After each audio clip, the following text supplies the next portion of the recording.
In this short video, we'll take a look at creating ramps within Revit. As you can see, I've already created a floor to give our ramp a reference when we look at it in elevation. Ramps are very similar to stairs, and they are found on the same panel, Architecture tab, Circulation panel, and the ramp tool is here. To create a ramp, we'll invoke the ramp tool, and you can create a simple ramp just by drawing the run of the ramp, or you can make a more custom ramp using the boundary and riser tools.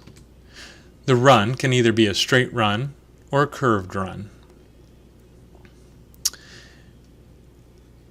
If we take a look at the properties of the ramp, you can see this is where you show Revit, or tell Revit, what level you want to start the ramp at, what level you want to stop the ramp at, and the offset for each. Often, you won't have a ramp that actually spans 2 floors because it's such a long distance vertically. So a lot of times, we'll set the bottom of the ramp at level 1, and the top level of the ramp, level 1, but we'll maybe only go 3 feet high. You can also put in the width of the ramp down here. If we take a look at the type properties, you can see several things. One, you can see the thickness that you're going to make the ramp. The ramp material is found here. And the slope of the ramp, which is very important, is found here. It is set to 12, which means the ramp will be constructed 12 units horizontally to 1 unit vertically. The number 12 is picked because that, by code, is what wheelchairs is allowed for the maximum slope. The last property that we'll take a look at in the type properties is the maximum incline length. By code, again, for wheelchairs, the maximum you can go without a landing for a ramp is 30 feet. And you can modify that if you wish, but by default it is set to the code requirement of 30 feet. So to create a ramp, we've already invoked the ramp tool, you can tell up here, and we'll go ahead and create the most simple ramp, a simple run with a straight line.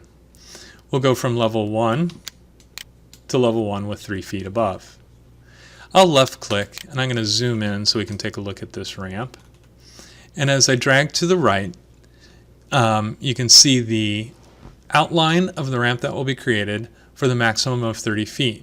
You can see that even though the gray writing tells us we need 36 feet of ramp, it only allows us to go 30 feet in one run without a landing. After I create my first run of the ramp, I can now click anywhere on the screen and create the second run. And now I have 0 feet remaining, so that's the entire length of my ramp that is needed. And as soon as I left click, Revit will infill the landing for me. I can finish sketch mode here and take a look at my ramp in 3 dimensions. And it includes the railing.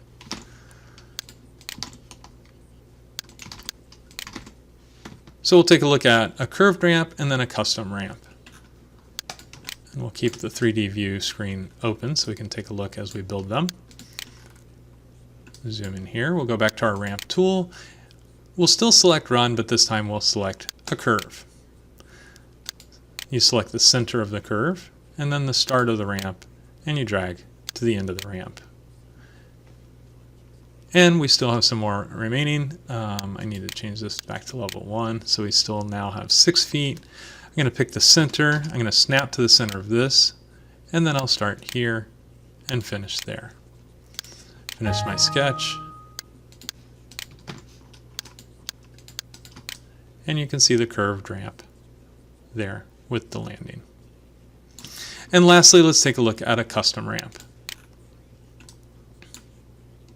We'll delete this ramp and this ramp. And we'll zoom in.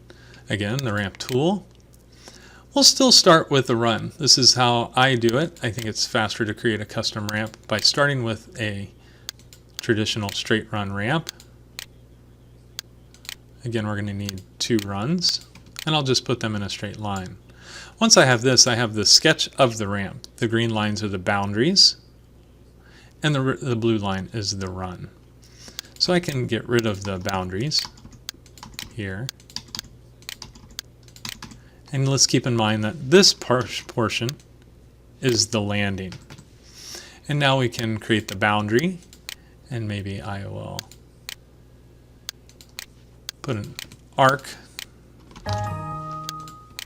to this ramp, mirror it to the other side, so we'll do that.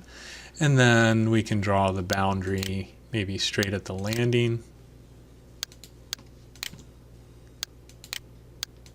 And then maybe arcs to finish off the last run. Maybe a circle.